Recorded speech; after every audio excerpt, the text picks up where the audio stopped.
Hey, today we are going to look at comparing area and perimeter of similar shapes and seeing how their scale factor looks compared to the rest of everything else. All right, let's start by looking at an example here. So if I had just compare two rectangles, right? So if I have my one side, my left side of my rectangle is 2, and this has a scale factor of 3. So we're multiplying by 3. So 2 times 3, that would bring my side here to 6. And I'm just going to write it on the other side there so it's a little bit easier to read.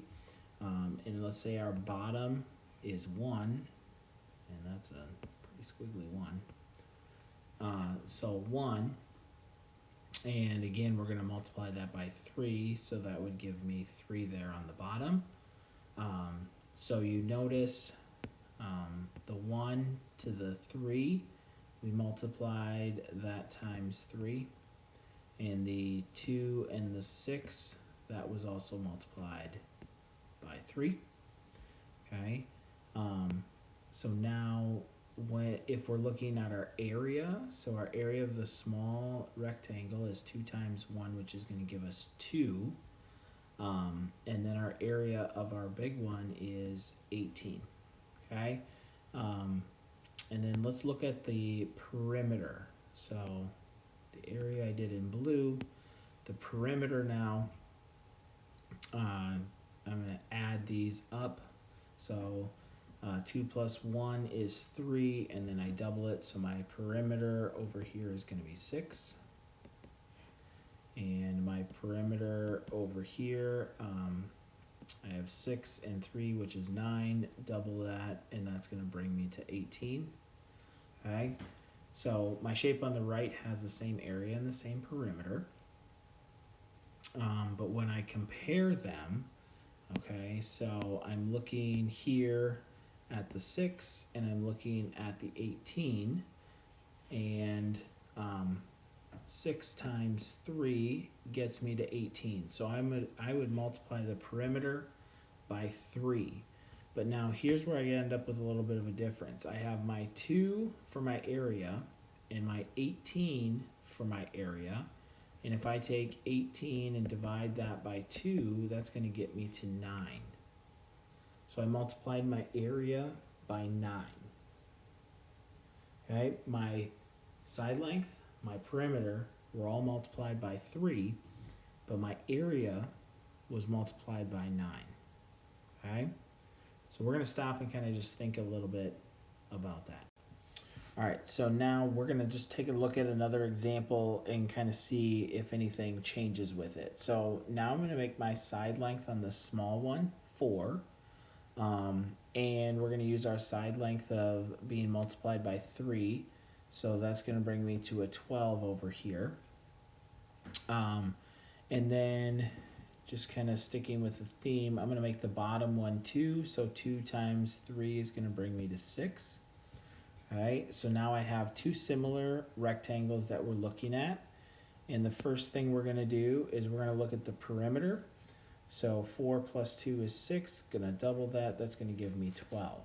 So my perimeter over here is 12. 6 plus 12 would give me 18. I'm going to double that, and that's going to give me 36. Okay, so now when I'm looking at my perimeter, both perimeters, if I take 36 and divide it by 12, that's going to get me to 3. So that means my perimeter was multiplied by 3. Okay, so if we look back to our previous problem, our area was multiplied by 9. So now let's check out to see where our area ends up at. Okay, so I'm going to do the area here in blue. So 4 times 2 is going to give me 8. 6 times 12 is going to give me 72. And if we take 72 and we divide it by 8, that gets us to 9. Okay, so in this case, our scale factor for the area is again 9, which is what we just had on the previous one. Okay, so the best way that I can describe that is if we had a label here, let's just say that this is feet, and we would have 72 feet squared, right? Well, if we apply that to our scale factor, 3 squared, that means 3 times 3, it's going to give us 9. So that's where we come up with that, okay? So that's what happens to our scale factor. Anytime we have 3 as our scale factor, we are going to have to, for the area, our scale factor for the area then is going to become 9 because it has to be 3 to the second power.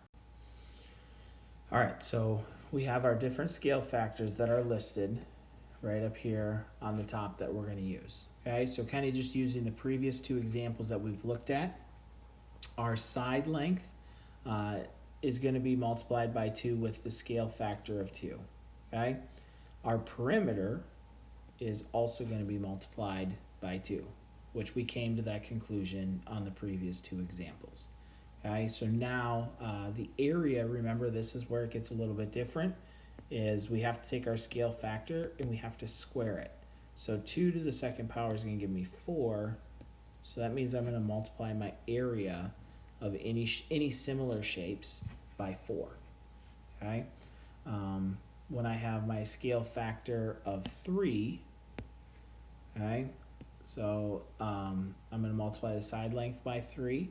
I'm going to multiply the perimeter by 3, but then what's going to happen to my area? That's right, we need to square it, so 3 squared is going to give me 9. So we're going to actually end up multiplying that area by 9. Okay? So now when I take my scale factor of 4, the perimeter is going to be multiplied by 4 because the side length is multiplied by 4, but then my area, I have to square it. So that's going to give me 16.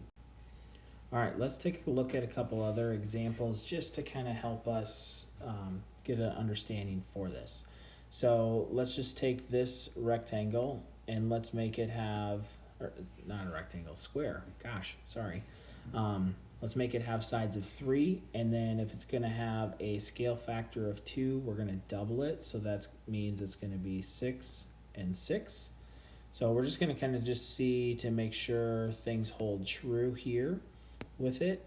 The perimeter, so 3 plus 3 is 6. If I double that, that's going to give me 12 for my perimeter. 6 and 6 is 12. Double that, that's going to give me 24. So if I take 24 divided by 12, that's going to give me 2. So that means it's going to be multiplied by 2. And then my area, so my area of the small square is 9. The area of my big square is 36. 36 divided by 9 is going to get me to 4. So remember with our scale factor, that is 2 to the second power, which is going to get me 4. Okay, so now kind of just sticking along with that theme, right? So I'm just going to roughly sketch my squares here. And let's just stay with the side length of 3 and 3. But now we're going to give it a scale factor of 3. So 3 times 3 would get me to 9. So this is now 9 and 9. Okay. So I am going to multiply the side times 3. The perimeter. Okay. So this is, again, 12 is going to stay there. 18 and 36. So 36 divided by 12 would get me to, not 4, 3. Okay, so my perimeter is multiplied by 3. Then moving on to our area. So our area is 9 here. Our area is 81. If I take 81 and divide by 9, it's going to get me, okay, so again, my scale factor is 3. 3 squared, sorry, that was a bad 3, is going to give me 9. So 81 divided by 9 is 9. So my area is being multiplied by 9. Okay? Which is holding true to everything that we've said so far. Okay? Let's just check one last time here. So now we're going to use a scale factor of 4. Okay, so the side is going to be times 4, so that would give me 12 and 12. The perimeter, I'm just going to label that as perimeter. Okay, so my perimeter is going to remain at 12. Here it's going to be 24, double that, that's going to get me 48. 48 divided by 12 would get me 4, so that's multiplied by 4, and then we have our area. So if we have this scale factor of 4, remember 4 squared would get me 16. So area, we want to make sure that it's going to be multiplied by 16. So we have 9 in here, and then 12 times 12 is going to give me 144. So then I have 144 divided by 9, type that in on my calculator, and that gets me an answer of 16. So my area was multiplied by 16.